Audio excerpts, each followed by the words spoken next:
Today, hit the road, Jack Black, but keep on coming back. This is CheckPoint.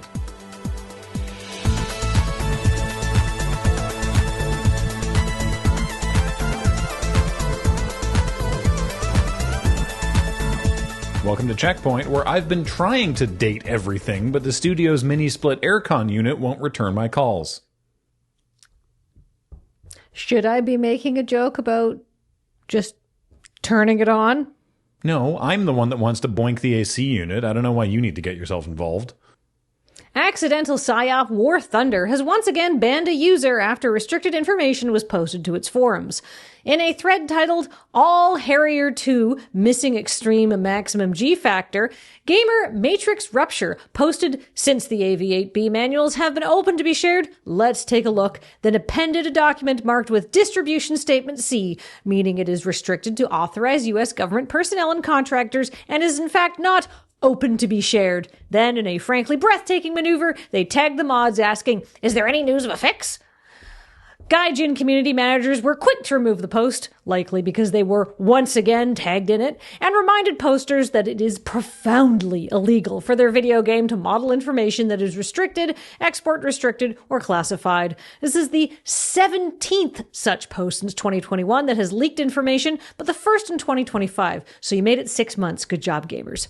The particular document in question was the NATOPS Operation Procedural Manual for the United States Marine Corps' AV-8B Harrier and its trainer variant, the TAV-8B.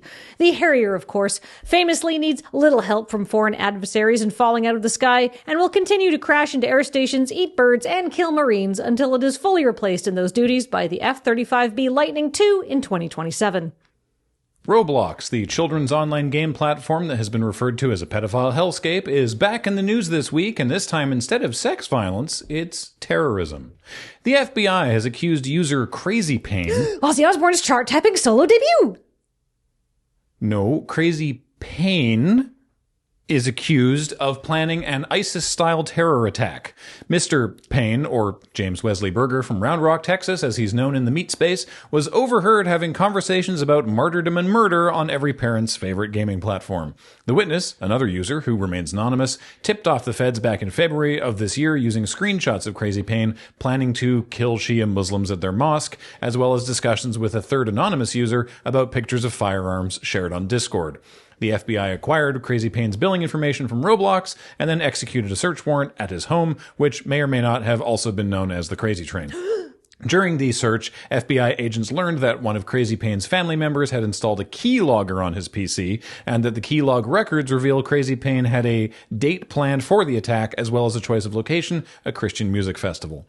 During an interview with the FBI, Crazy Payne essentially confessed, although he noted at the time it was mostly a heightened emotional response. So if you've ever been down on yourself about tilting too much after a ranked loss, just know it could be much, much worse.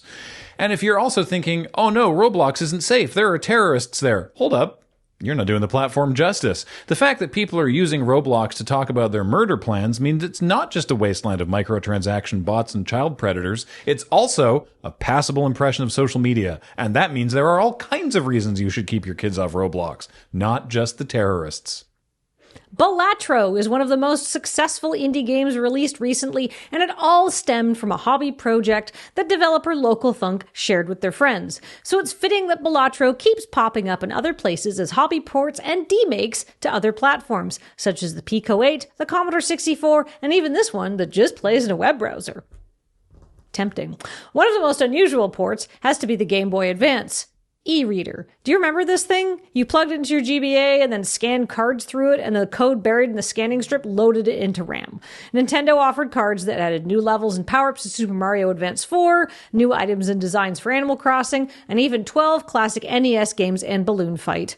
Well, developer Matt Greer knows about this and fell in love with the e-reader and learned how to code for it. And after spending a bunch of time playing Balatro, he decided to code his own prototype for the e-reader. It's a pretty Spartan affair, though. You can't have scores larger than 4 billion. You can't have 150 jokers, and it doesn't know how to score any hand that isn't blank of a kind. And those might sound like downsides, but let's be honest, this means your games are going to go faster, and the less time any of us spend playing Balatro is a net win for getting anything else done day to day. If you're interested in playing it yourself, check out Greer's blog, because at the bottom he says he's not releasing the prototype. It was made just for fun, and you really aren't missing anything, which is an attitude we here at CheckPoint respect. Sometimes it's fun for developers just to make stuff for themselves. Jack Black is reprising his role as Officer Dick in the remaster of Tony Hawk's Pro Skater 3 and 4. Officer Dick was an unlockable character in the original releases, and since the remaster of Pro Skater 1 and 2 has been voiced by Jack Black, known to the gaming youth as Bowser from Mario and Steve from Minecraft. Joining Officer Dick for guest appearances in the remaster are the Doomslayer, Michelangelo from Teenage Mutant Ninja Turtles, and the very curious choice of Bam Margera, all super relevant characters with the aforementioned gaming youth. And I sound sarcastic when I say that, and I am, but I'm also being serious because the strategy seems to be target people like me with nostalgia bait and then just force the kids to accept the pop culture of my youth as the pop culture of their youth because that's easier than creating new pop culture for them. Look, also announced this week, G.I. Joe is coming to Overwatch. Reaper is Cobra Commander. Widowmaker is the Baroness. Genji is Snake Eyes. Cool. Certainly, Hasbro has routinely tried to make movies and other media from G.I. Joe, but have the Joes enjoyed ubiquitous cultural relevancy since the 1980s cartoon? Did it even enjoy it then? Activision announced this week that Beavis and Butthead are joining the roster of Call of Duty. I liked the 2011 reboot, sure, but even that was still 13 years ago. The original series is from 1997. Under no circumstances do you gotta hand it to them, but at least Fortnite is also adding new things like Sabrina Carpenter. I don't know what franchise she's from yet, but maybe in a few years my daughter can tell me. I just want popular culture to make new things. I like nostalgia. It feels great. I just want kids today to get to enjoy that too, but all they have to look forward to is growing up and getting to buy my youth again. Oh, we forgot to write an outro. That's okay. We'll just pull from the bin of forbidden ideas. Oh, right.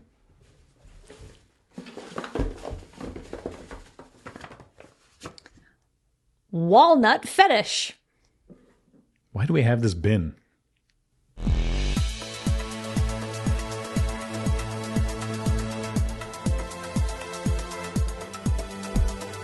Coming up, union workers at ZeniMax have just announced they've ratified their first contract with corporate parent Microsoft. Wait, this is huge. Why are we just burying it here in the outro? Why did we waste so much time with the bin? We could have been talking about real news.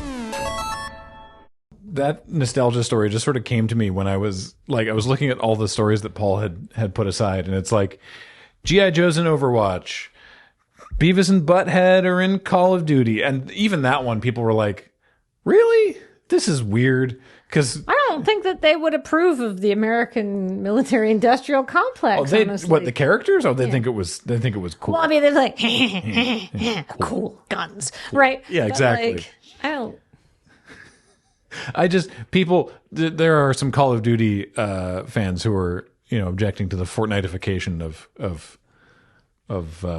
Call of Duty, but it's like, It was just all three of those stories be like, hey, look, other things aren't thing. Teenage Mutant Ninja Turtle is going to be in Tony Hawk Pro Skater, and like, to be fair to the Doomslayer, that was in Tony Hawk 3 originally, I think it was, but I don't know. It's just very odd. I will say that they've been putting video game tie-ins for as long as there have been video games. Remember in the original Shin Megami Tensei Nocturne, you could just play as Dante from the Capcom Dante. Yeah, famously, there was the logo on the box that was like, featuring Dante from Devil May Cry. That's right. Yeah, that's the game he was in. And you started unscrewing the thing in our desk, and I just had to try it too on my side. Oh yeah, no, it's very satisfying.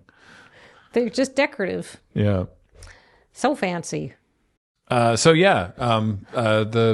ZeniMax has a union contract with Microsoft, which is pretty amazing considering I bet Microsoft didn't want that to happen. Well, treat your employees better.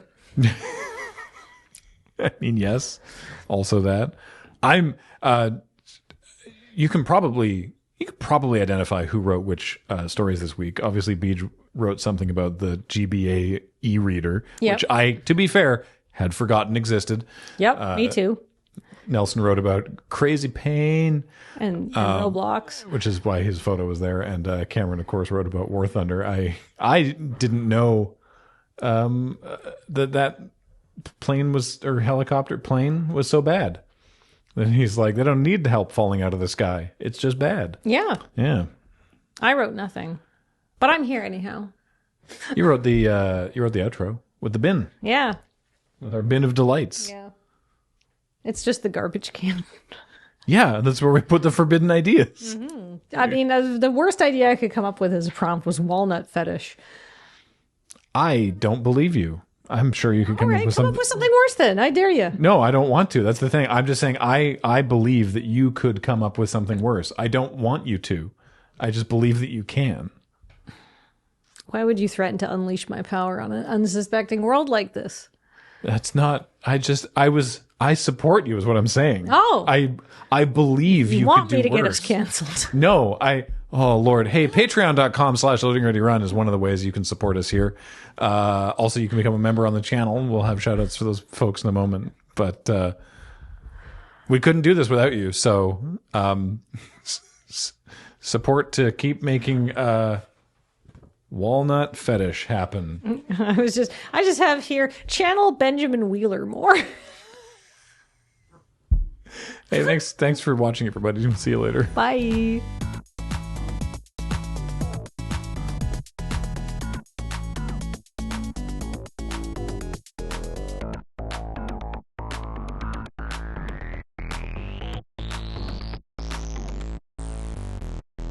Walnut fetish.